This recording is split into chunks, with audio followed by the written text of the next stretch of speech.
Hola chicos, ¿cómo andamos? Vamos a retomar el tema de estructura electrónica de un átomo, que tiene algunas sutilezas, pero que en realidad es muy sencillo sabiendo dos o tres puntos. El primer punto que tenemos que recordar es la estructura de Aufbau. O sea, como estoy diciendo dos veces estructura, porque en realidad es lo que significa en alemán.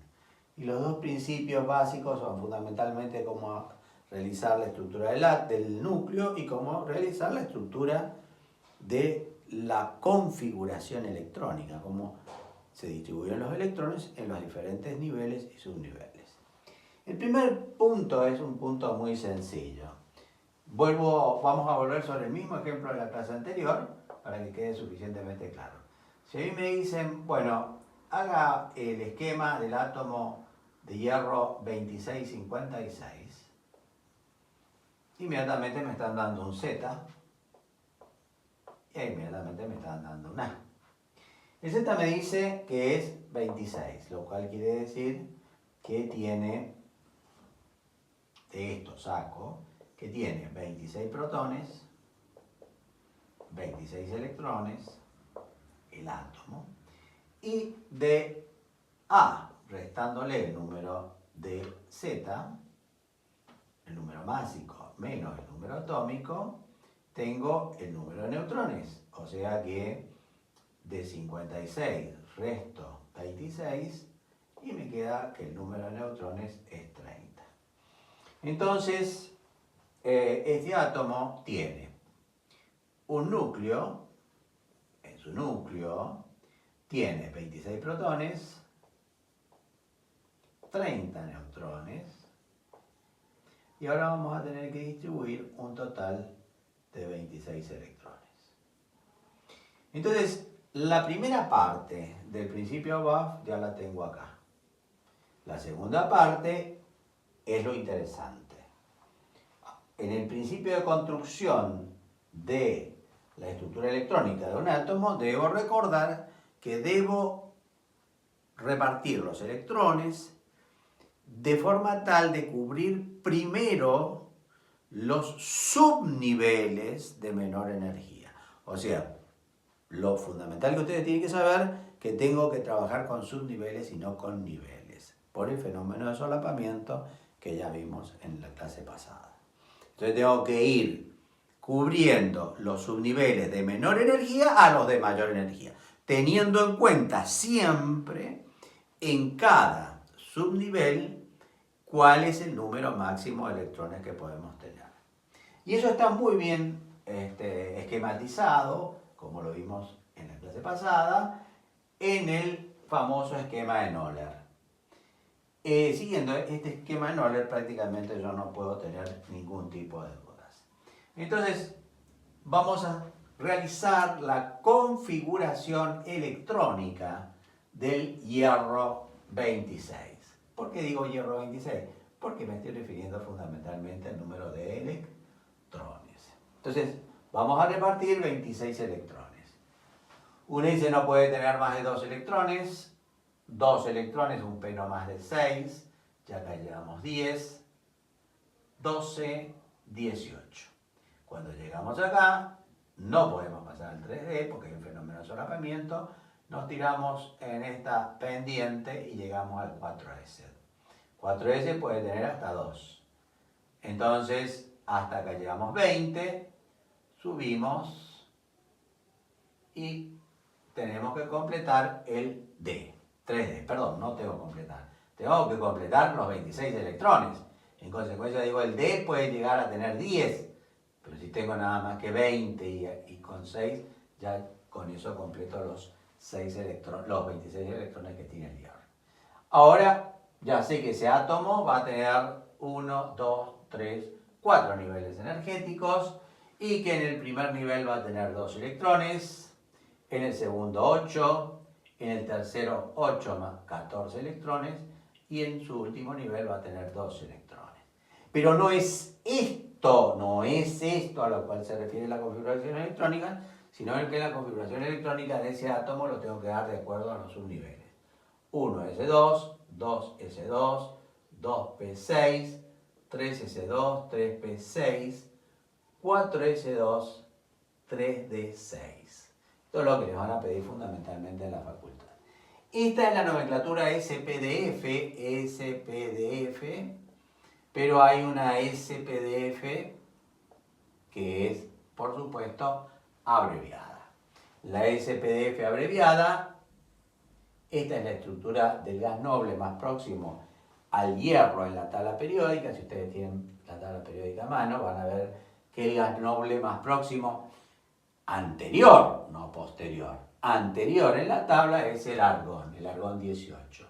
Entonces puedo escribir esto y puedo escribir 4s2, 3d6. Y acá tengo la SPD abreviada. ¿Cómo la voy a encontrar en las tablas periódicas? Voy a encontrar generalmente las abreviadas por una razón fundamentalmente de espacio. También les dije en la clase pasada que es más frecuente, una vez que yo ya he hecho esta configuración electrónica, colocar todos los 1, colocar todos los 2, colocar todos los 3. Entonces, rectificando lo anterior, acá yo pondría el 3D6 y el 4S2. Invierto esto. Para acá tener todos los S, acá todos los P, acá todos los 3, perdón, acá todos los 1, acá todos los 2, acá todos los 3 y acá todos los 4. Si hasta acá teníamos el argón, la configuración acá ahora sería 3D6, 4S2. La mayoría de las tablas periódicas ustedes se van a encontrar con esta nomenclatura, no con esta. Sin embargo, en la facultad les van a exigir esta, habitualmente. Si yo sé las dos, no voy a tener problema. No voy a tener ningún tipo de problema. Bueno, una vez que yo hice la configuración electrónica, voy a hacer la distribución de los diferentes electrones en las casillas cuánticas de Pauli, para lo cual vamos a decir, bueno, si yo tengo la casilla cuántica, vamos a hacerlo bien pequeño para posteriormente ir dándole nombre a los electrones o identidad, que es lo que vamos a hacer en esta clase. En N1 tengo nada más, acá tengo los S, en N1 tengo 1s2. 1s2 quiere decir que los dos electrones están en el nivel 1s. En el nivel 2 tengo 2s2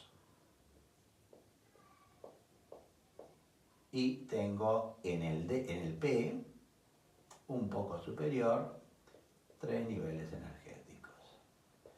3 casillas de Pauli. 1, 2, 3, 4, 5, 6. Vamos a hacerlo bien prolijito. Entonces acá tenemos 2P6.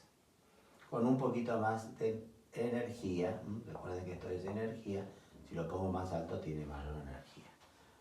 N3. Tenemos 3S2 y los 3P6.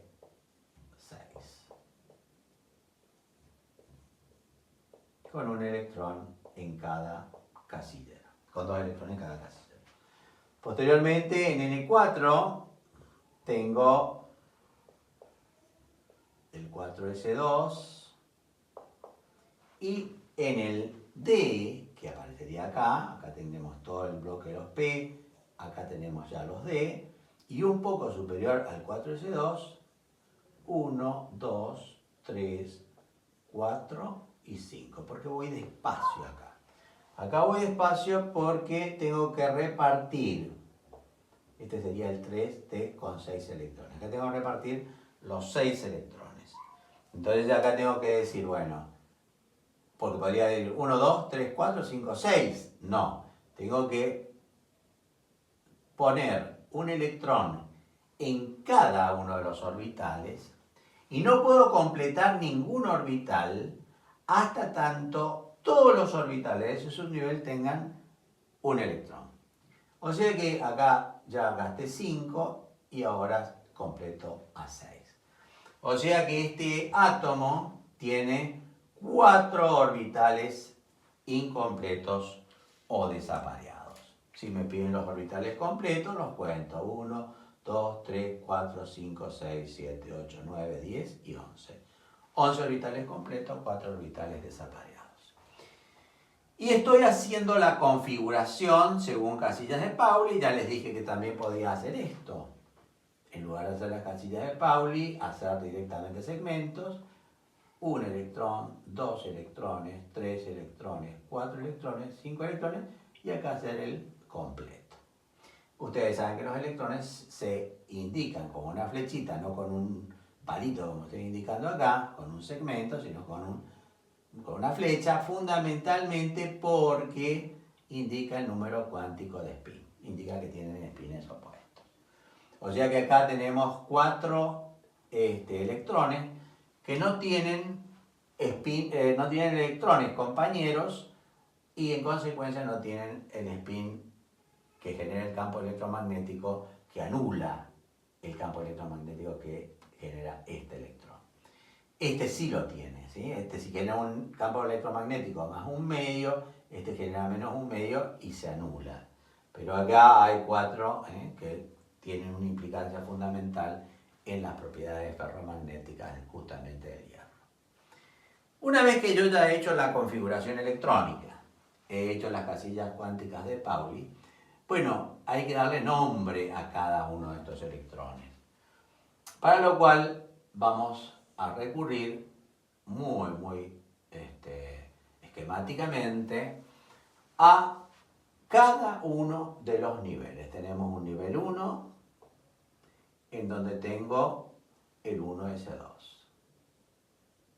Entonces, si acá tengo el número cuántico principal, número cuántico secundario, número cuántico magnético y número cuántico de spin, bueno, este 1s2 tendrá número cuántico principal 1, 1. Número cuántico magnético, si es S, es 0. La orientación de un orbital esférico como es el S, es también 0. Si este es más un medio, este es menos un medio. Y acá tenemos los números cuánticos de los dos primeros electrones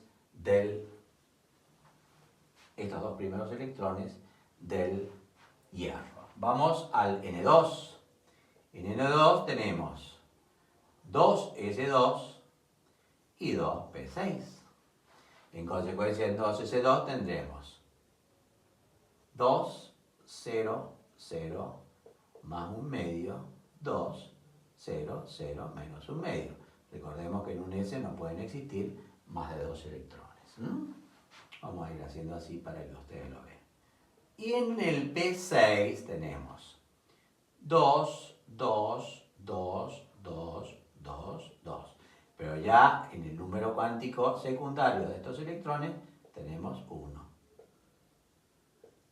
O sea que son 2 electrones que tienen número cuántico principal 2 y número cuántico secundario 1. Ahora, en los P nosotros teníamos las 3 orientaciones en el espacio. Recuerden que eran bilobulados, y teníamos una orientación en el eje X, otra en el eje Y y otra en el eje Z. Entonces lo indicamos como en el eje X-1, en el eje Y0 y en el eje Z más 1. Acá, como está todo completo, no voy a hacer la regla de Hund, sino que directamente vamos a poner más un medio, menos un medio, más un medio, menos un medio, más un medio, menos un medio. Y hemos hecho la configuración electrónica hasta el segundo nivel. Vamos al tercer nivel. En el tercer nivel, nosotros tenemos 3S2, 3P6. Acá lo vamos a hacer, porque repetir un poco esto lo mismo, son 3 3, 0, 0, 0, 0, más un medio menos un medio.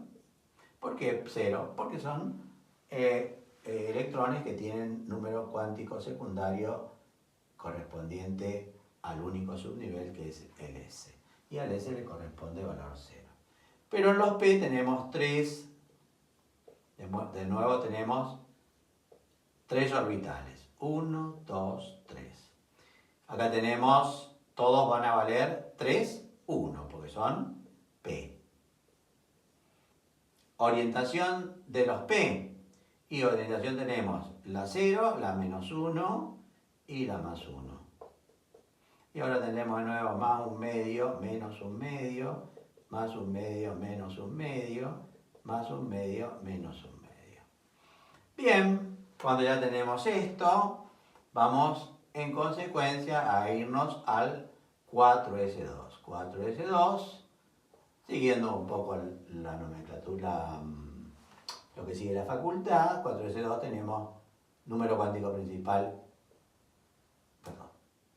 número cuántico principal, número cuántico secundario, magnético y de spin. Tendremos 4, 0, 0, 0, 0, más un medio, menos un medio. Y ahora viene un problema. ¿Cuál es el problema? Vamos a hacer los 3D. 3 de 6. En el 3 de 6 nosotros tenemos, teóricamente, 10 electrones. 3, un orbital, 10 electrones como máximo, en consecuencia tenemos 5 orbitales. 3, 3, 3, 3, 3, 3 y 3, 3. Como número cuántico principal. Como número cuántico secundario tenemos D, en consecuencia es 2. Y ahora los vamos a ir llenando de acuerdo a los esquemas del número cuántico magnético. Hay 5 orbitales, entonces vamos a tener 0, 0, menos 1, menos 1, menos 2, menos 2, más 1, más 1, más 2, más 2. Y ahora vamos a recordar cuáles son estrictamente, vamos a recordar cuáles son los que voy a ir completando. Digo que no puedo completar ningún subnivel hasta que todos tengamos un electrón. Entonces, el primer electrón sería este, el segundo electrón sería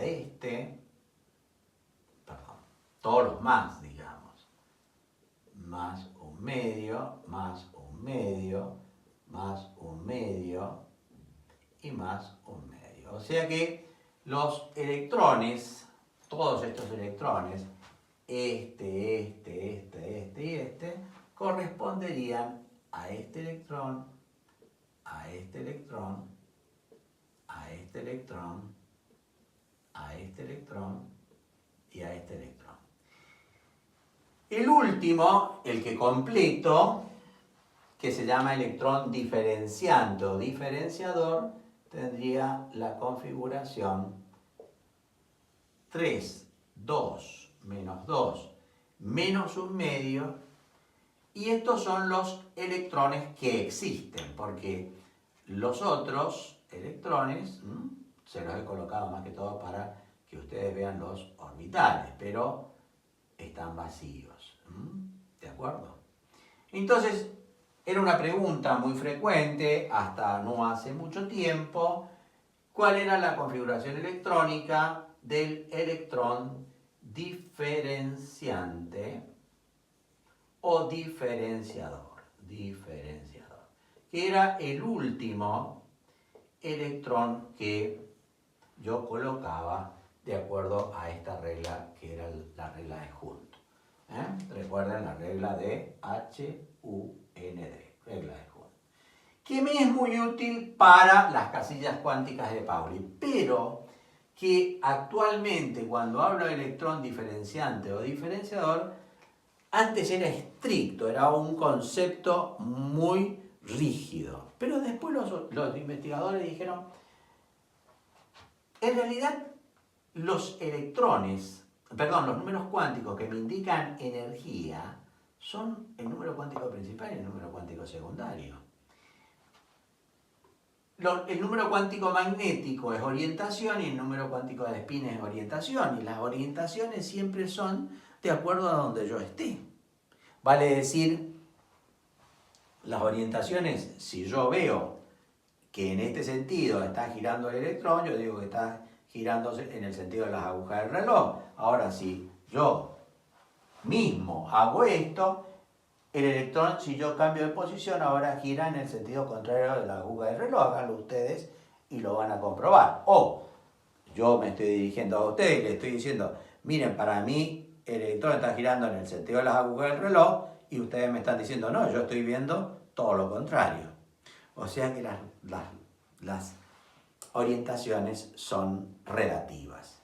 Al ser relativas las orientaciones, pierden, digamos, fuerza para indicar el electrón diferenciante, tanto el número cuántico magnético como el número cuántico de spin. Con lo cual, cualquier 3,2, cualquier configuración 3,2, podía ser el electrón diferenciante del hierro. Puedo decir que el electrón diferenciante puede tomar la configuración 3,2 más 1 más 1 medio, porque no le doy importancia a los dos últimos números cuánticos. Esa es la orientación que actualmente se tiene. El electrón diferenciante tiene que tener un número cuántico principal y un número cuántico secundario. Esto sí, no puede ser un 4S el electrón diferenciante, tiene que ser un 3,2. Correcto, pero con respecto al número cuántico magnético y al número cuántico de spin ya no se es tan estricto. Esto les digo porque les pueden preguntar si el electrón diferenciante del hierro es un 3,2, 0 más 1 medio. Ustedes dicen, hacen este esquema y dicen, no, tiene que ser menos 2 menos 1 medio. Puede ser este también, siempre que sea un 3,2. ¿De acuerdo? Esa es una visión muy nueva de esta teoría mecano-cuántica de la configuración electrónica. Bueno, otra pregunta que se sabe hacer en estos casos es cuáles electrones no pueden existir. O sea, dada los 4 números cuánticos de un electrón, ¿qué juego de números cuánticos no pueden existir? Entonces yo les digo, miren, el electrón A tiene número cuántico principal 1, 0, 0 más 1 medio. El electrón B tiene número cuántico 2, 0, 0 más 1 medio. O menos 1 medio. Y ustedes me dicen sí. ¿Por qué? Porque tanto el nivel 1 como el nivel 2, como el nivel 3, como cualquier nivel, tienen siempre S. Y ese siempre es 0. Ahora, si yo les doy un electrón, el electrón C, y les digo que es un 2, 1, 0, menos 1 medio, ustedes me van a decir, está bien, no está mal, porque yo tengo en los P, tengo 2, 1. Pero si el electrón D, yo les digo, es un 2, 2, 0 más 1 medio, siempre no pasándole mucha bolilla ahora al número cuántico de spin, este electrón no puede ser, porque este electrón pertenecería a un nivel 2D y no existe el 2D. Entonces yo sé que este electrón es incorrecto, está mal la configuración, los números cuánticos de ese electrón. ¿Está? Bien, otra alternativa es la siguiente. Me dicen, miren, yo tengo un electrón ahora E, cuyos números cuánticos son, pongámosle, 3, 2, menos 2, más 1 medio. El 3,2 me indica 3D.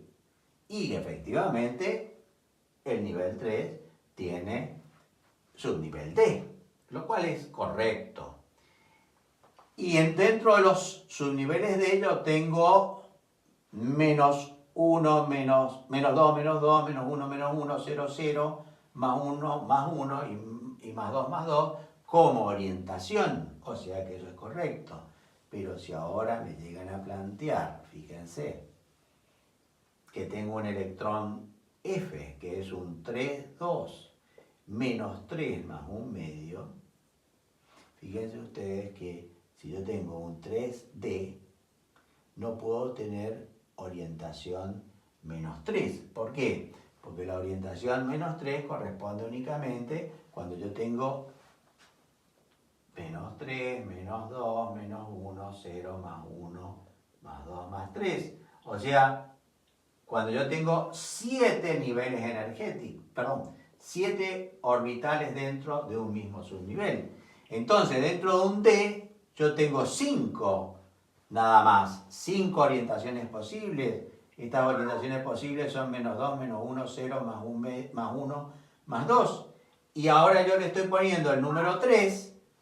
Esto sería para un subnivel F, que tenga 7 orbitales y en consecuencia 7 orientaciones posibles. Entonces, esta orientación no puede ser posible porque está mal el número cuántico magnético. O sea que yo siempre me tengo que fijar para saber si un electrón está bien configurado o no, me tengo que fijar fundamentalmente en el número cuántico secundario y en el número cuántico magnético. Ese es otro de los ejercicios que habitualmente se hacen en estructura electrónica. Y ya que estamos, les voy a dejar planteado una ejercitación para que ustedes la completen. Vamos a hacer la configuración electrónica de un átomo, y no les voy a dar qué átomo es, que tiene número atómicos 35 y número másico 80. Entonces el alumno inmediatamente va a decir, bueno, vamos primero a ver cómo está constituido su núcleo. Si tiene 30, si Z es igual a 35, quiere decir que tiene 35 protones y como el átomo es eléctricamente neutro, 35 electrones. El número de neutrones va a ser igual a menos Z. 80 menos 35 van a ser 45, va a tener 45 neutrones. Entonces yo, con este dato y con este dato, yo sé que en el núcleo de ese átomo van a existir 35 protones y 45 neutrones. Fíjense cómo cuando aumenta un número atómico, inmediatamente aumenta la diferencia que hay entre el número de protones y neutrones. Bueno, y ahora vamos al segundo principio de Oboff, o sea, al principio de construcción, ahora no del núcleo, sino de la configuración electrónica. Despacito, tranquilos, decimos, bueno, ya no tenemos el hierro 26, tenemos este elemento X, que es 3580. La configuración electrónica la voy a hacer siguiendo el segundo punto de Oboff, vale decir, el segundo punto de construcción, que es llenando nuevamente los subniveles de menor energía a mayor energía y teniendo en cuenta siempre el número máximo de electrones que puede tener cada subnivel. Vamos a hacerlo nuevamente recurriendo a este famoso esquema de Noller que me salva de tener que saber los diferentes lugares en donde se produce solapamiento. Bueno, tenemos que distribuir 35 electrones. 2, 2, 6, no puede tener más de 6, 2, 6, 2, como lo hicimos en el anterior. Pero respetando muy bien el primer solapamiento. Me tiro en el tobogán, y no puedo pasar al 3D, sino que tengo que pasar al 4S. Subo, y me tiro ahora por el 3D. Acá tenemos 20, hasta acá tenemos 20, 10, 18, 20, y el D ahora sí lo completo. Tengo hasta 10 electrones, lo coloco.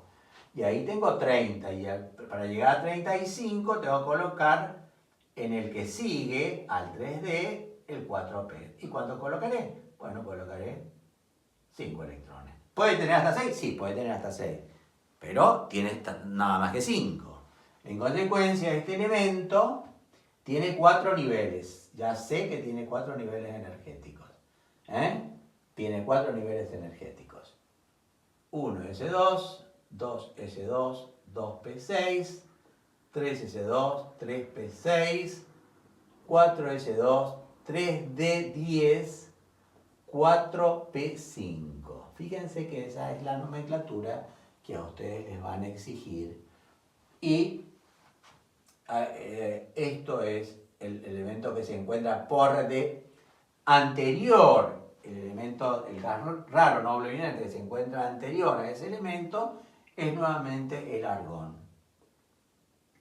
Sino que ahora le sigue 4S2, 3D10, 4P5.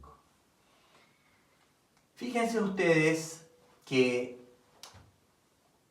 con esto yo puedo determinar fehacientemente a qué periodo y a qué grupo pertenece este elemento en la tabla periódica. Adelantándome un poquito.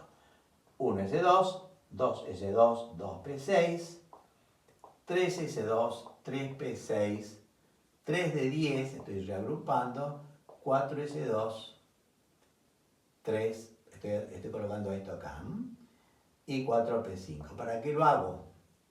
Porque así sé que tengo un nivel, 2 niveles, 3 niveles y 4 niveles. El primer nivel completo, 2 electrones, el segundo completo, 8 electrones, el tercero completo, 18 electrones, y ya nos vamos adelantando.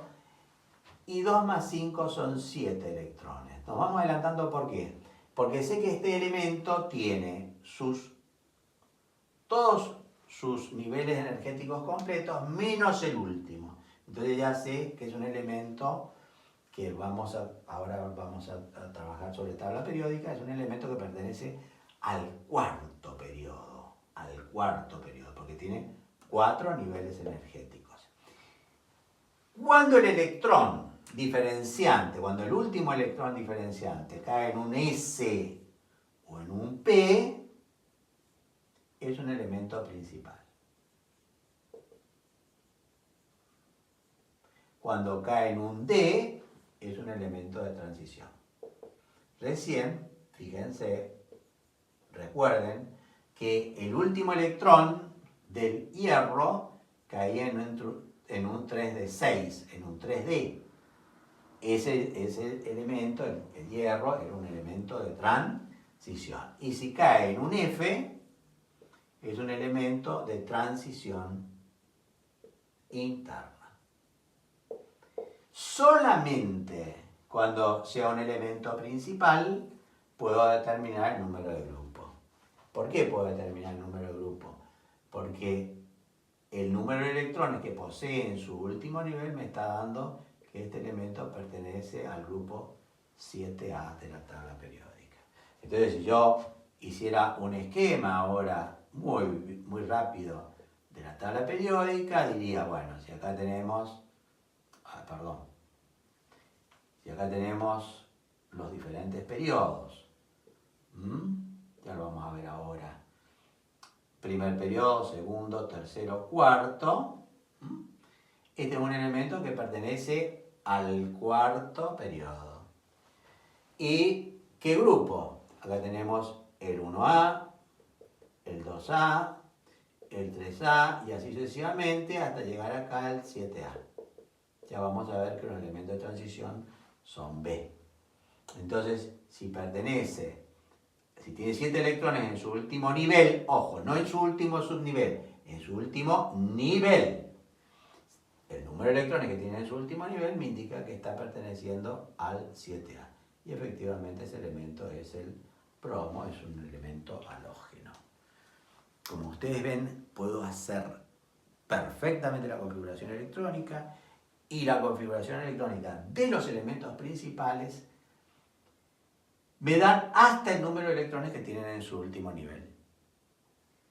Para todos los elementos, el número de niveles energéticos que tiene completo o incompleto, no importa, pero que tienen electrones, un átomo, me está dando el número de periodos. En este caso tiene 1, 2, 3, 4 niveles ocupados por electrones, pertenece al cuarto periodo. Y eso es común para todos los elementos, sean elementos principales, de transición interna, sean elementos gases raros, nobles, inertes, cualquiera. Ahora, solamente para los elementos principales, aparte de determinar el número de periodo, puedo también determinar el número de grupo.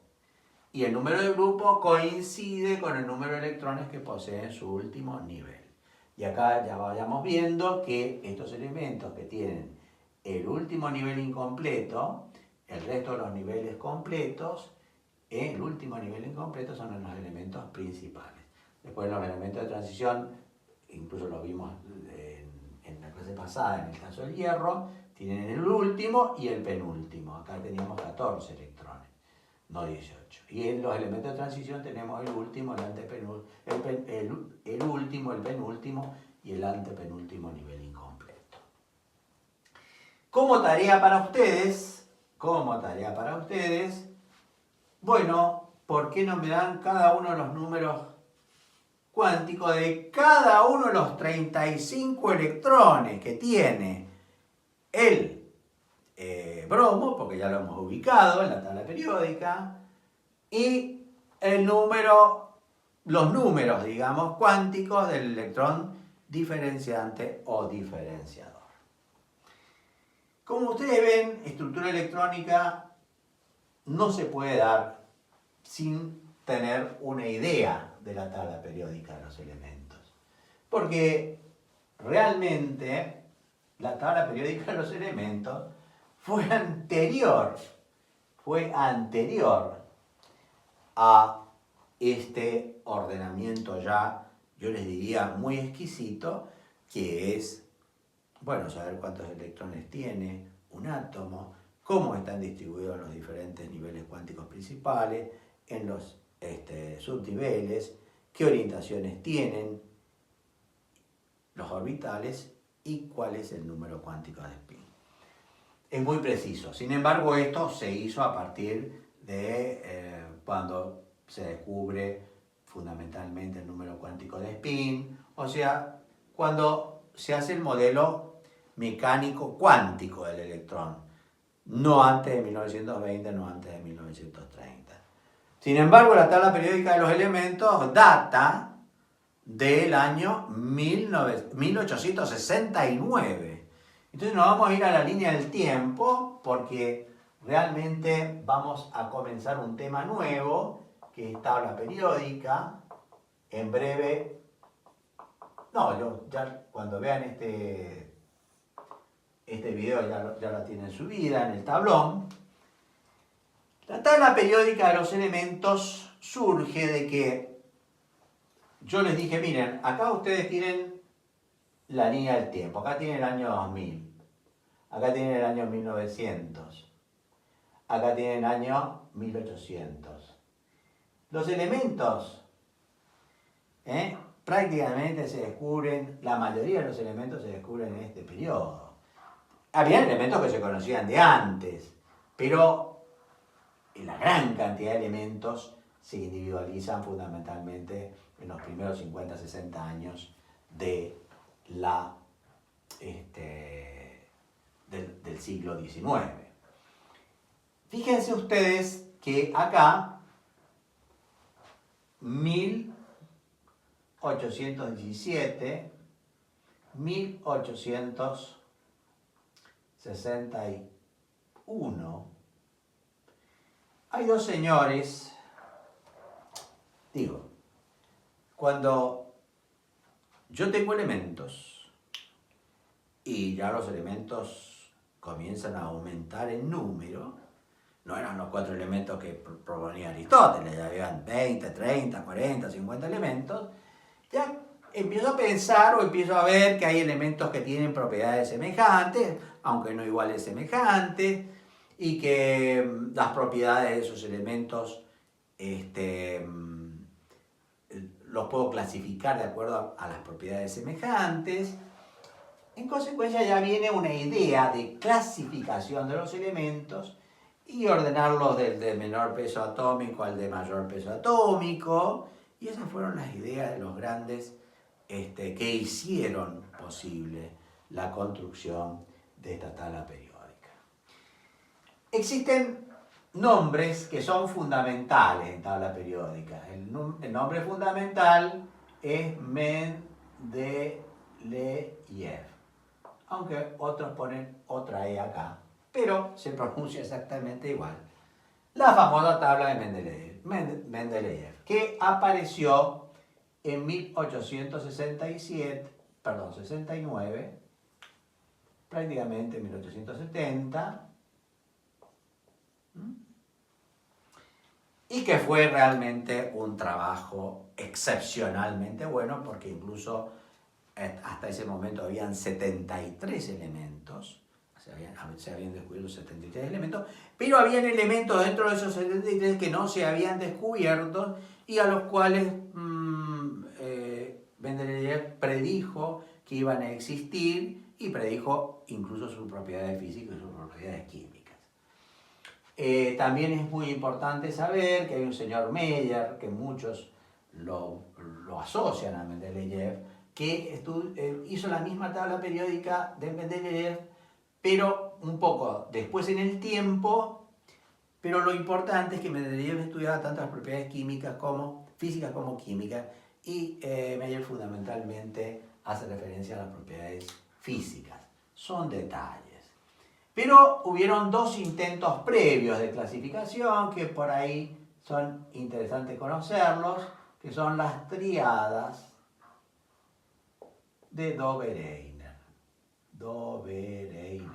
Está en el folleto. Las triadas de Dobereiner,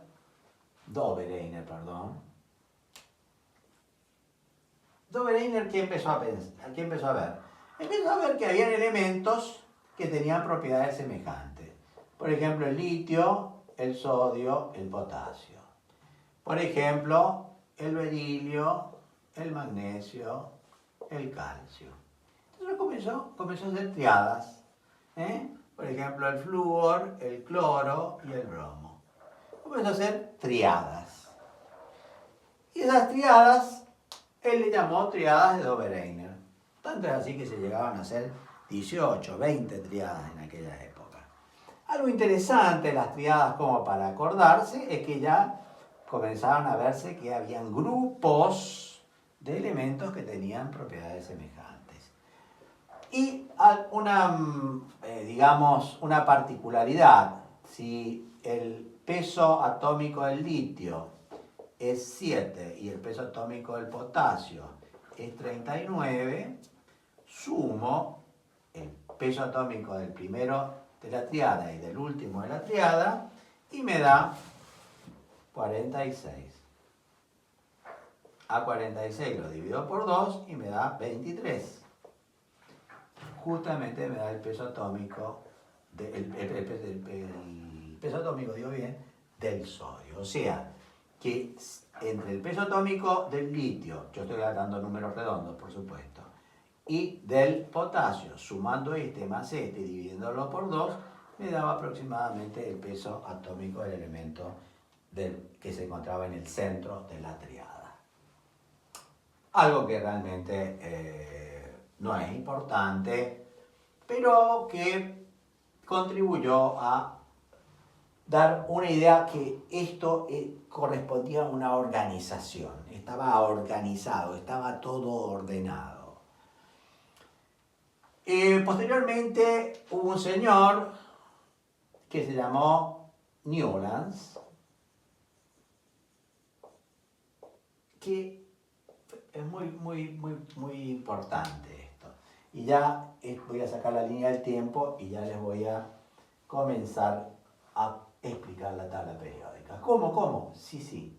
Porque en la época de Newlands, el elemento más liviano era el hidrógeno, pero no sabía dónde colocarlo. Y después le seguía el helio, que no se descubría, porque el helio, que es el elemento número 2, es raro noble inerte, fueron uno de los últimos que se descubrieron. Pero comenzaba litio, berilio, boro, carbono, nitrógeno, oxígeno y flúor. Fíjense cómo viene la mano.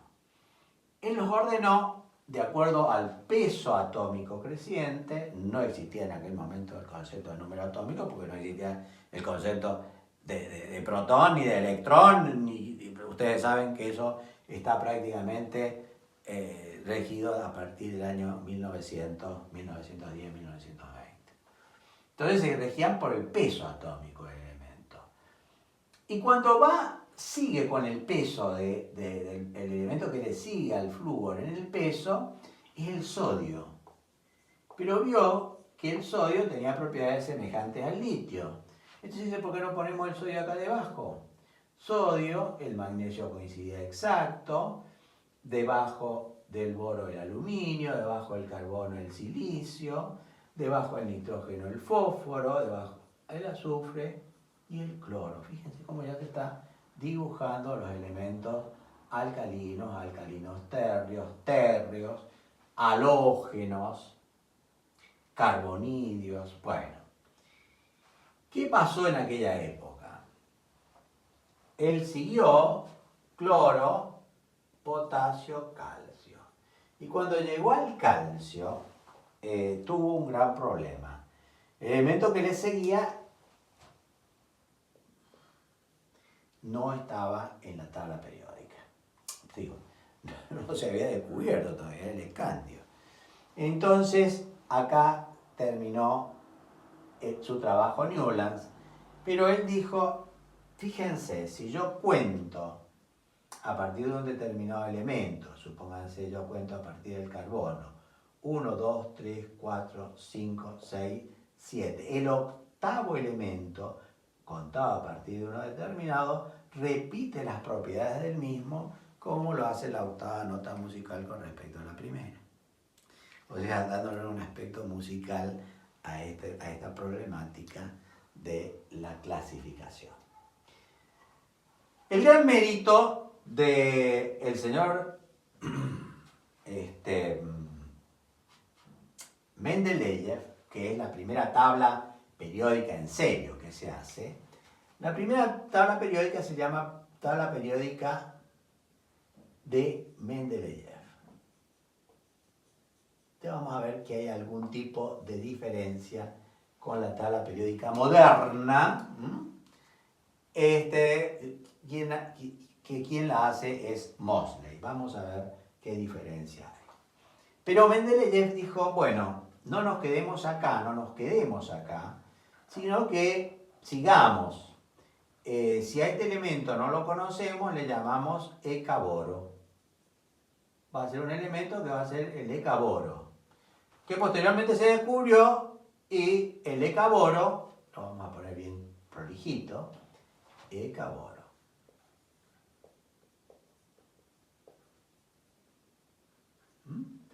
Eka quiere decir primero o prima en sánscrito. Les recuerdo que Mendeleev era un monje. Entonces, era el primero del boro. Este era el boro prima, digamos. Y después siguió titanio, vanadio, cromo, manganeso. Y acá aparecen 3 elementos, que es el hierro, el cobalto y el níquel. Entonces, a la tabla original de 7 columnas. Y ahora ya vamos a empezar a hacer la tabla. La tabla tiene 7 columnas.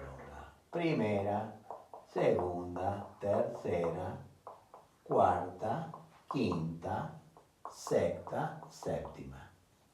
Agregó una octava columna por el hierro, cobalto y níquel.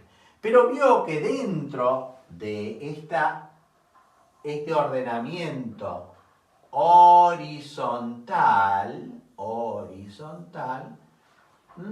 vio que cuando tenía el periodo que correspondía al potasio, no tenía solamente 7 elementos, sino que tenía 17 elementos. En aquella época, les digo, me van a decir, no, pero estos periodos tienen 8. Sí, porque acá se descubrieron los gases raros nobles inertes después. En aquel momento no se descubría eso, entonces se dijo, bueno, vamos a forzar este periodo, vamos a forzar este casillero. Entonces acá voy a colocar el potasio y acá voy a colocar el elemento que le sigue al níquel, que es el cobre. Entonces empieza a ver algo que es el origen de la diferencia entre A y B, que es un lío total. Ya le vamos a aclarar el concepto. Entonces, el primer grupo se dividía en A y en B. En el A se ponía el elemento más electropositivo y en el B se ponía el elemento menos electropositivo. O, dicho con más propiedad, este es el menos electronegativo, este es el más electronegativo. Cobre, acá el zinc, entonces vamos a poner calcio, zinc. Caboro, acá existía otro elemento que era el ECA-aluminio, o sea que este tercer grupo era... y el ECA-aluminio es actualmente el galio. Y acá también otro elemento que es el ECA-silicio, silicio prima, que es el germanio. Bueno, ya acá ya existía el arsénico, ya acá existía debajo, en todos A y B, ¿sí? A y B, A y B.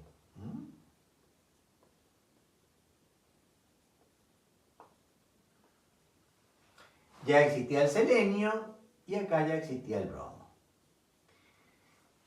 Y Mendeleev, que ordena 73 elementos en su famosa tabla periódica, el rubidio, sigue el rubidio, ¿sí? Comienza a hablar de una columna, de una tabla de 8 columnas con 7 periodos. En aquel momento habían nada más que 6 periodos. ¿Qué pasó? Que inmediatamente comenzaron a, por un lado, plantearse algunos problemas de tipo fundamentalmente de incongruencias de peso atómico. Por ejemplo, en cuanto ya se descubrieron los gases raros nobles o inertes, acá se tuvo que colocar el helio, se inventa un grupo 0, y acá se coloca el hidrógeno, que ustedes lo van a encontrar siempre el hidrógeno ahí, pero en realidad el hidrógeno no es un elemento que pertenezca al grupo, perdón, acá tendríamos que poner el 1A y el 1B, bueno, acá les voy a poner el hidrógeno arriba, pero en realidad viene el hidrógeno acá y el helio acá, ¿no es cierto? Entonces, el helio, el neón, el argón, el criptón, el xenón. ¿Y qué dice Mendeleev? Mendeleev dice que las propiedades de los elementos se repiten en forma periódica, él dice son funciones periódicas, dicho en otra forma, son funciones periódicas de sus pesos atómicos. Las propiedades de los elementos son funciones periódicas de sus pesos atómicos. a medida que aumenta el peso atómico, se van repitiendo las propiedades. Pero eso no se cumplía en 3 lugares. En el argón, fíjense que el peso atómico del argón es superior al del potasio. Sin embargo, el potasio va después del argón. Porque si yo lo ordeno como lo tendría que ordenar Mendeleev, o como lo tendría que haber ordenado Mendeleev, el potasio va acá y el argón va acá. Fíjense en la tabla periódica y van a verificar que esa es una incongruencia. La otra incongruencia estaba entre el cobalto y el níquel, y la otra incongruencia entre el teluro y el yodo. Eso llevó a un señor que se llamó Moseley, brillante físico, brillante químico o físico-químico, investigador, que se da cuenta que en realidad los elementos se ordenan en orden creciente del número de protones, del número atómico. Pero claro, ya se habían descubierto los protones y ya comenzábamos a vislumbrar una estructura, un modelo atómico. Ya en 1911 Bohr ya hace un modelo atómico, el cual posteriormente se completa o se modifica hasta el moderno modelo mecánico cuántico que hemos descrito en clases anteriores. Entonces Moseley dice, señores, la tabla periódica de los elementos está ordenada, los elementos están ordenados en función de su número atómico, de su número de protones. ¿Quién creó esto o cómo se creó esto? Se creó primero un elemento que tiene un protón, un elemento que tiene 2 protones, el hidrógeno 1, el helio 2, el litio 3, el berilio 4, 5, 6, 7, 8, 9, 10, y así acá tenemos 18, y así sucesivamente. Sodio 11, magnesio 12, aluminio 13, silicio 14, fósforo 15, estos números son los números atómicos. Números atómicos. Y con eso se solucionaba perfectamente las incongruencias entre el argón y el potasio. Y ya cuando yo hablo de ley de Mendeleev, la ley de Mendeleev dice que las propiedades de los elementos son funciones periódicas de sus pesos atómicos. Las propiedades de los elementos se repiten a medida que aumentó el peso atómico. Moseley dice, solucionemos estos problemitas pequeños, las propiedades de los elementos se repiten en función no de su peso, sino de su número atómico. Y así surge la famosa ley de Moseley. Las propiedades de los elementos son funciones periódicas de sus números atómicos. Pero debido al gran peso y al gran trabajo que había hecho el señor Mendeleev, hoy se conoce con el nombre de ley de Mendeleev-Moseley. Las propiedades de los elementos son funciones periódicas de sus números atómicos. ¿Sí? Y así, en la primera mitad del siglo XX se usó mucho esta tabla, que es la tabla corta. Cuando uno habla de tabla periódica moderna, ya no habla de tabla periódica de Mendeleev. Digamos que la tabla periódica moderna parte a partir, se conoce a partir de Moseley, no se modifica prácticamente. No se modifica el lugar de los elementos, se modifica la ley. Pero ya se dice, bueno, ya tenemos una tabla periódica moderna. ¿Por qué? Porque Moseley ordenó los elementos de acuerdo al número atómico creciente. Esta tabla periódica moderna tiene una forma corta, que fue la que prácticamente rigió durante los primeros 50 años o 40 años del siglo XX. Y esta tabla corta responde perfectamente a lo que se llama tabla periódica moderna, porque los elementos están ordenados en base a su número atómico. Recuerden, hay algo que tienen que recordar. La vieja tabla de Dmitri Mendeleev, que es en definitiva esta, ordenaba los elementos en forma creciente de su peso atómico. Entonces, la ley de Mendeleev dice, los elementos, las propiedades de los elementos son funciones periódicas de sus pesos atómicos. Solucionado el problema por Moseley, las incongruencias que existían entre el argón y el potasio, esas eran las tres incongruencias, entre el cobalto y el níquel, y entre el teluro y el yodo, que lo tenemos acá.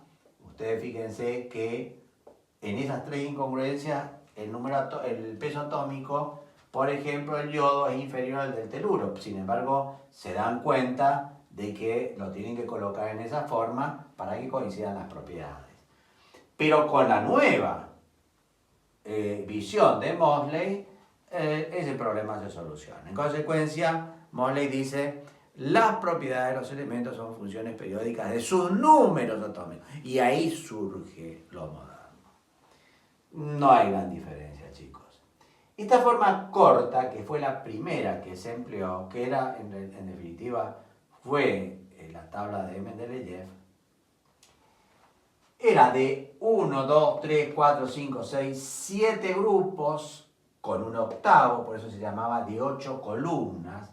Los ordenamientos horizontales se llaman periodos, no hay problema. Y ahí tampoco hay problema en cuanto al número, primer periodo, segundo periodo, tercer periodo, cuarto periodo, quinto periodo, sexto periodo y séptimo periodo. Pero los ordenamientos verticales se llaman columnas, grupos o familias. ¿Por qué familias? Se llaman familias porque los elementos que pertenecen a un mismo grupo tienen propiedades semejantes. Incluso se llaman elementos congéneres. ¿Por qué? Porque tienen la misma, digamos, propiedades, es como si fueran primos, digamos. No son exactamente iguales, pero tienen parecidos. Pero ¿qué pasó? Que esta forma corta, a partir del cuarto periodo, tenía este problema. Dentro de un mismo cuadrado, dentro de una misma casilla, teníamos dos elementos, en donde el que se encontraba más a la izquierda era el elemento más electropositivo, o sea, menos electronegativo. El que se encontraba a la derecha, que le llamaron B, era el elemento más electronegativo. Pero de todas formas, se forzaban dentro de estas casillas, que en definitiva son 9, se forzaban exactamente 18 elementos. En consecuencia, hubo un señor que se llamó Gardner en Inglaterra, Gardner, no importa el nombre, pero aproximadamente por el 1930, que dice, ¿por qué no cortamos la tabla acá? Cortando la tabla acá, ya el ECA-boro sabemos que era el escandio, el ECA-aluminio sabemos que era el galio, y el ECA-silicio ya se había descubierto, era el germanio, galio en honor a Francia, germanio en honor a Alemania. Cortamos acá y dividimos en dos bloques. En un primer bloque de dos, digamos, grupos, y en un bloque de 5 grupos. Y los elementos de transición en el medio. ¿Cómo se hizo esto? Fundamentalmente, esto yo se los doy por el problema del A y el B. Porque ahora, cuando veamos la nomenclatura, vamos a ver, con respecto al 1A y al 2A no hay problema, pero el 3A corresponde al escandio, el 4A corresponde al titanio, el 5A corresponde al vanadio, y a su vez elementos principales como el galio son B, como el germanio son B, como el selenio son B, como el bromuro son B. Por eso les doy fundamentalmente esta tabla. Entonces, ¿qué es lo que hizo este muchacho Gardner? Gardner hizo lo siguiente, miren, vamos a hacer una tabla larga, y acá ya tienen la tabla que ustedes tienen que saber, que es la tabla larga. Esta tabla comienza exactamente igual, y acá tenemos la gran diferencia. Es como si lo hubiéramos partido. Entonces, tenemos un primer periodo. Acá no hay ningún problema. Primer periodo. Recuerden que los periodos del ordenamiento horizontal. Hidrógeno 1, helio 2. Un segundo periodo. Vamos a hacer un segundo periodo, en donde tenemos litio 3, berilio 4, boro 5, carbono 6, nitrógeno 7, oxígeno 8 y flúor 9. Y como elemento de gas raro, el neón 10. Seguimos hacia abajo y tenemos, acá ya tenemos el segundo periodo. El tercer periodo comienza con el sodio 11, con el magnesio 12, con el aluminio 13, con el silicio 14, con el fósforo 15, con el azufre 16, con el cloro 17 y con el argón 18. Hasta ahora no tiene mucho sentido que se haya separado esto, pero fíjense ahora qué pasa con el cuarto periodo. Con el cuarto periodo, tenemos potasio 19, calcio 20, escandio, titanio, panadio, cromo, manganeso, hierro, cobalto, níquel, cobre y zinc dentro de los elementos que ya vamos a ver que se denominan de transición. Y acá retomamos exactamente en el anterior: galio, germanio, ojo que es Ge, arsénico, selenio, bromo y helio, neón, argón, criptón. Fíjense que acá se cumple exactamente que un periodo es un ordenamiento horizontal de elementos que comienza con un metal alcalino y que finaliza con un gas raro, noble o inerte, que es la mejor definición que nosotros tenemos de periodo. Con la misma secuencia y siguiendo hacia abajo, el quinto periodo ocurre lo mismo, comienza con el rubidio, termina con el xenón. El sexto periodo comienza con el cesio y termina con el radón. Y el séptimo periodo comienza con el francio y no termina con ninguno, porque todavía este periodo es incompleto. Si bien es cierto que en las últimas investigaciones ya se ha completado este séptimo periodo. Entonces, ahora sí podemos decir que estamos en una tabla que tiene 7 periodos, en donde en el primer periodo hay 2 elementos, en el segundo y en el tercero hay 8 elementos, esos son los periodos cortos. En el cuarto y en el quinto hay 18 elementos, fíjense cómo se repiten el máximo de electrones, los números que indican el máximo de electrones que puede tener cada nivel en la tabla, en el átomo. Acá tenemos 32 elementos.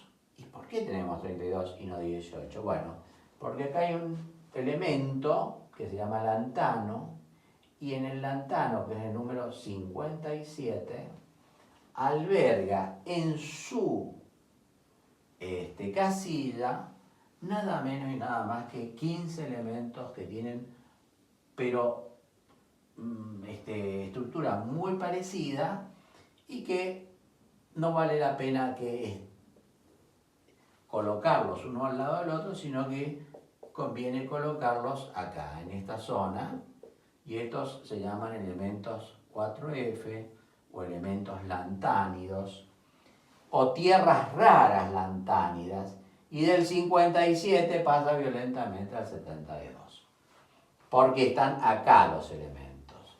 Y lo mismo ocurre en el séptimo periodo, el actinio 89.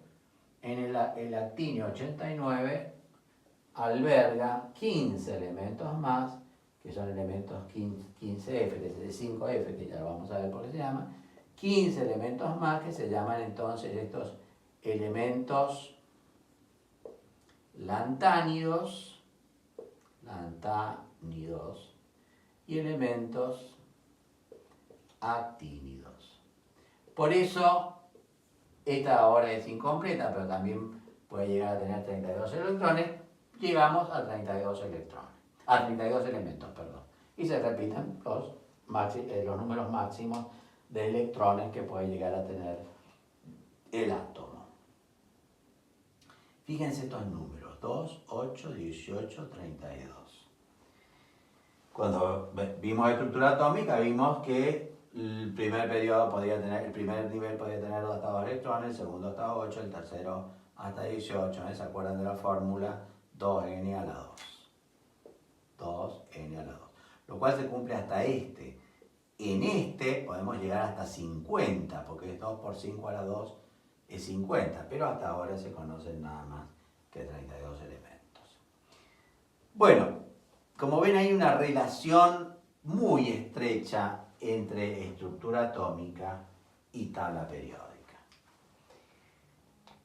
Hay tablas, en este momento hay tablas, fundamentalmente les digo una que me acuerdo, de Editorial Coligüe, en la cual no solamente están los elementos de transición, sino que acá se abre la tabla y aparecen estos elementos, aparecen acá.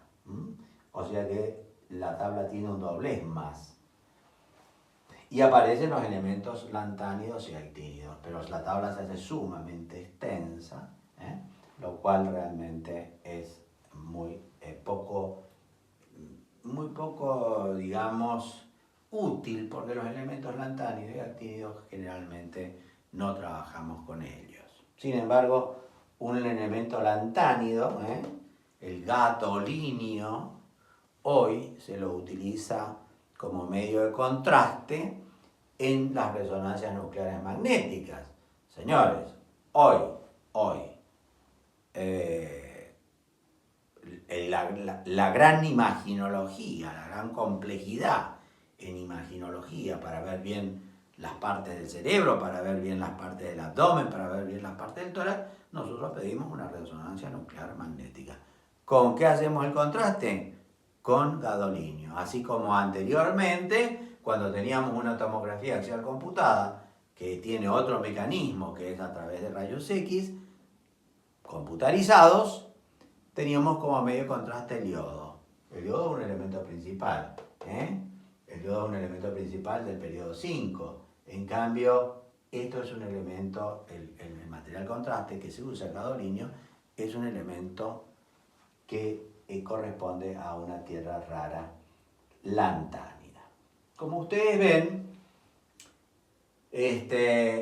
estamos relacionados, digamos, entre tabla periódica y medios de contraste que se usan en la medicina. Se usa mucho el bario, acá tenemos calcio, estroncio y bario. El bario se usa mucho para, por ejemplo, el sulfato de bario, para contrastar el intestino, vale decir todos órganos huecos. Por ejemplo, queremos ver cómo deglutimos, entonces tomamos una un trago de sulfato de bario y como es opaco a los rayos X, vemos la figura del esófago, vemos la figura del estómago, podemos hacer un enema varitada y vemos todo el marco colónico. Con el yodo,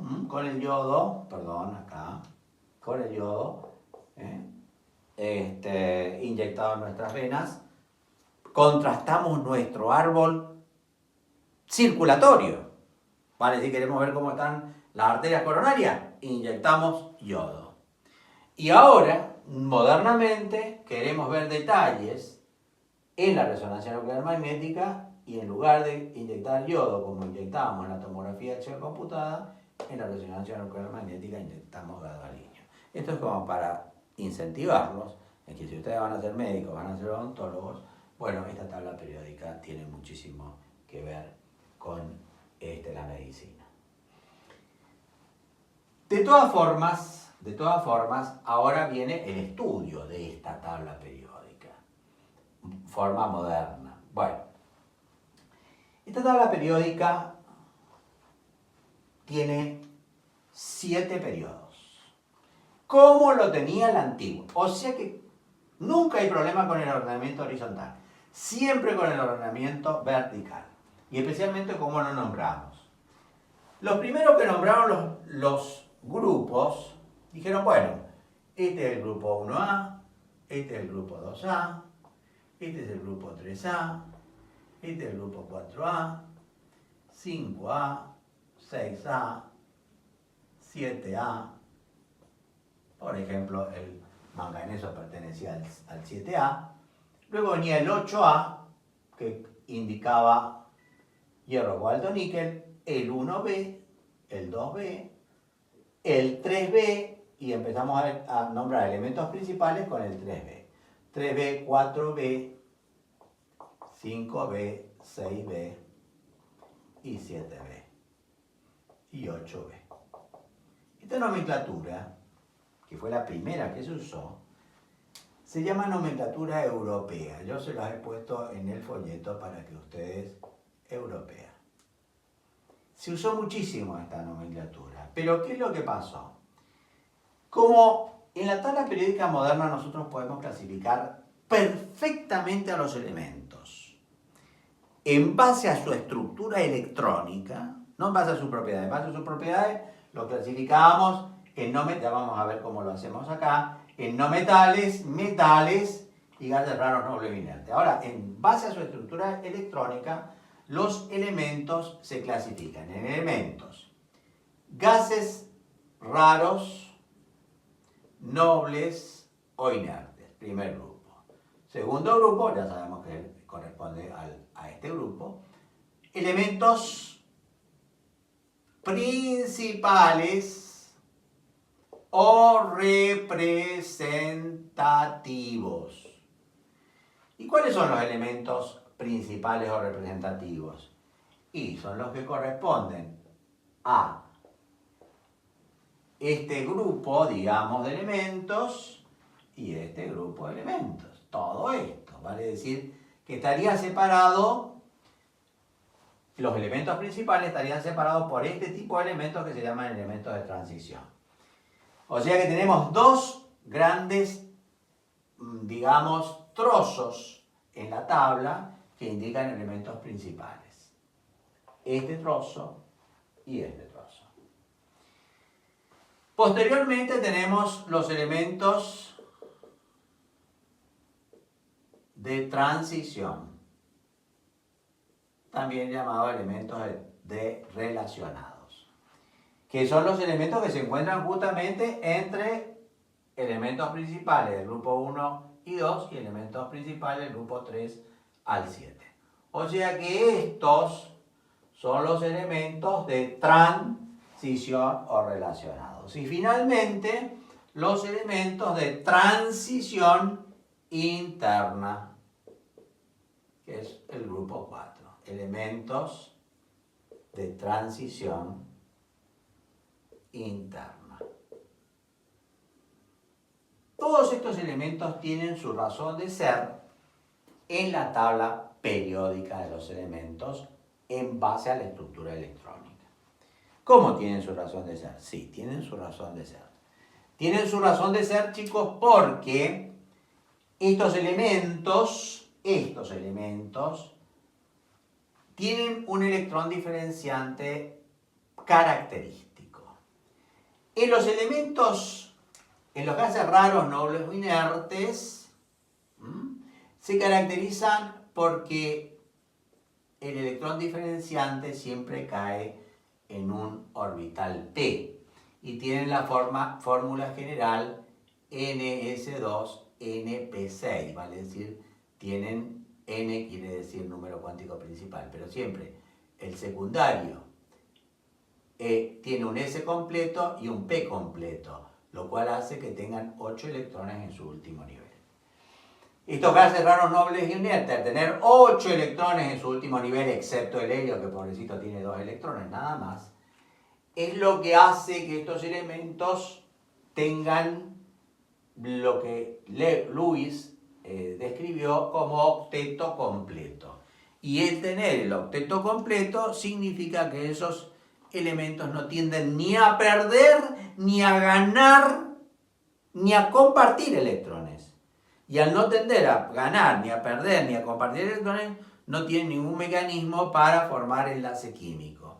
Con lo cual no se combinan. No se combinan ni entre ellos ni con el resto de los elementos. Si bien es cierto que esto tiene algunas limitaciones, como toda regla, porque se han hecho algunos compuestos de los elementos también de los gases raros nobles o inertes.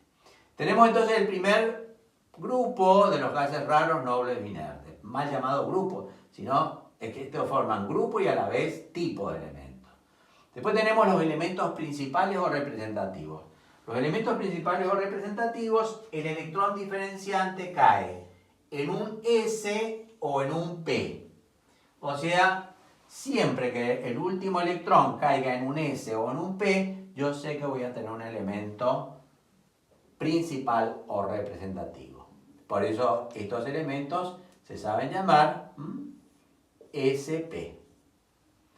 Posteriormente, los elementos de transición interna, estos elementos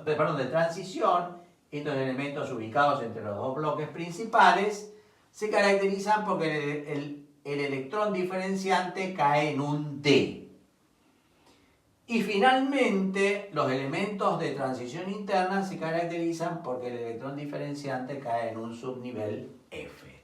Entonces, si nosotros tuviéramos que nombrar a los elementos principales, diríamos que son elementos S o P. Los elementos de transición son elementos D. ¿Por qué? Porque el electrón diferenciante cae en un D. Y los elementos de transición interna caen en un subnivel F. Bien, una vez que nosotros tenemos este panorama, decimos, los gases raros nobles o inertes tienen su último nivel completo. Los elementos principales o representativos tienen su último nivel incompleto, como vamos a ver o como ya hemos visto, al hacer estructuras electrónicas. Por ejemplo, cuando hicimos la estructura electrónica del potasio, vimos que el potasio tenía 2, 8 y un electrón. Pero los niveles energéticos, los 3 primeros niveles están completos. Posteriormente, los elementos de transición tienen el último y penúltimo nivel incompleto. Ahí, no sé si se acuerdan, en el caso del hierro, volvemos un poquito hacia atrás, tiene 2 electrones, 8 electrones, 14 electrones y 6 electrones. Esto no está completo porque esto tendría que llevar a 18 y esto tendría que llevar a 8. Por eso se dice que tienen el último y penúltimo nivel incompleto. Y finalmente los elementos de transición interna tienen el último, el penúltimo y antepenúltimo nivel incompleto. Entonces ya sabemos dónde cae el electrón diferenciante y cómo tenemos los cómo están en la estructura electrónica los diferentes niveles. Niveles, ojo, no subniveles. Vamos un poquito a la historia y posteriormente vamos a empezar ya a estudiar cosas que realmente son muy, muy importantes. En la historia, Esta fue la primera nomenclatura, pero los norteamericanos, los estadounidenses, por eso le voy a poner EU, los estadounidenses dijeron, pero ¿cómo vamos a llamar a los elementos de transición con A y a los elementos principales con B? Entonces ahí hubo un problema. Estos siguen siendo 1A, 2A, pero a los elementos de transición le pusieron B. Entonces tenemos 4B, 5B, 6B, 7B, 8B, 1B, acá coincide, 2B. O sea que siempre en cualquier nomenclatura estos elementos pertenecen al 1 y 2A y estos elementos, el cobre y el zinc, para abajo siempre pertenecen al 1B y al 2B. Acá esto cambia, 3A, 4A, 5A, 6A, 7A, 8A. Y esta es la nomenclatura de los Estados Unidos. Señores, esta es la nomenclatura que nosotros usamos habitualmente. Y la nomenclatura que ustedes van a encontrar en todas las tablas, salvo que encuentren una tabla muy vieja, ya sea europea o que venga de Canadá, en donde pueden encontrar esta nomenclatura. Pero yo les recomiendo que recuerden esta. Posteriormente, incluso los americanos dijeron, miren, dejémonos con A y B, nombremos nada más que los principales. Entonces, el principal 1, 2, 3, 4, 5, 6 y 7. Esta tabla también corresponde a los Estados Unidos, especialmente la costa oeste, que llamamos la tabla de los petroleros. Pero ustedes, esta es una variante nada más. Pero como había este lío de nomenclatura, bueno, UPAC como siempre trata de decir, bueno, vamos a unificar la nomenclatura. Entonces no tuvieron mejor idea que darle números arábigos y contar 1, 2, 3, 4, 5, 15, 16, 17, 18. O sea que para la nomenclatura de UPAC, los gases raros nobles inertes pertenecen al 18 y los elementos que nosotros llamamos halógenos corresponden al grupo 17. ¿Se imaginan ustedes que un químico que siempre dijo los halógenos corresponden al 7A, decirle ahora que pertenecen al 17 no es del todo correcto desde el punto de vista de la costumbre? Entonces, esta tabla de UPAC no tuvo mucha penetración en la nomenclatura. Y decimos, los halógenos corresponden al grupo 7, los alcalinos pertenecen al grupo 1, ¿sí? O sea que yo me tengo que saber bien la de Estados Unidos y la tabla de UPAC como segunda opción. Y recordar que si encuentro esto también es correcto, lo que pasa es que es otra nomenclatura. Dentro de esta tabla hay determinados grupos, les recuerdo que grupo, familia o columna era el ordenamiento vertical. Hay determinados grupos que tienen nombres especiales, por ejemplo, los del grupo 1A son los famosos alcalinos. Entonces decir elementos alcalinos y decir elementos del grupo 1A es lo mismo. Los del grupo 3 se llaman térreos.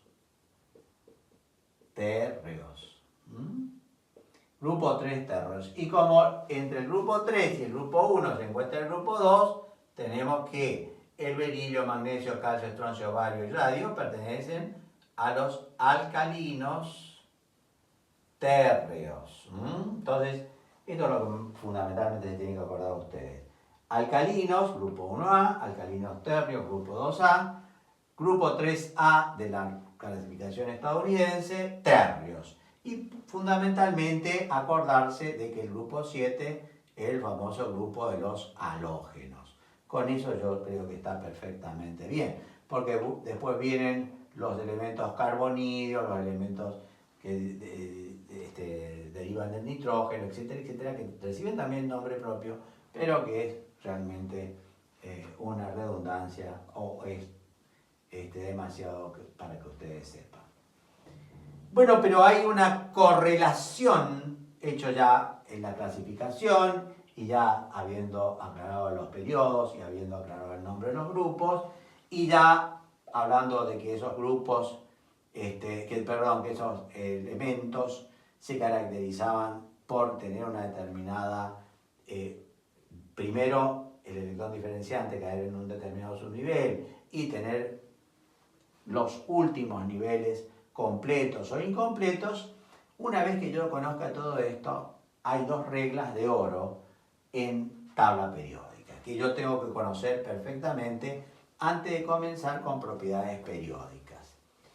Y la regla, yo ya se las adelanté cuando veíamos estructura atómica, yo ya les adelanté dos reglas. La primera gran regla es que el número de periodos, el número de niveles principales,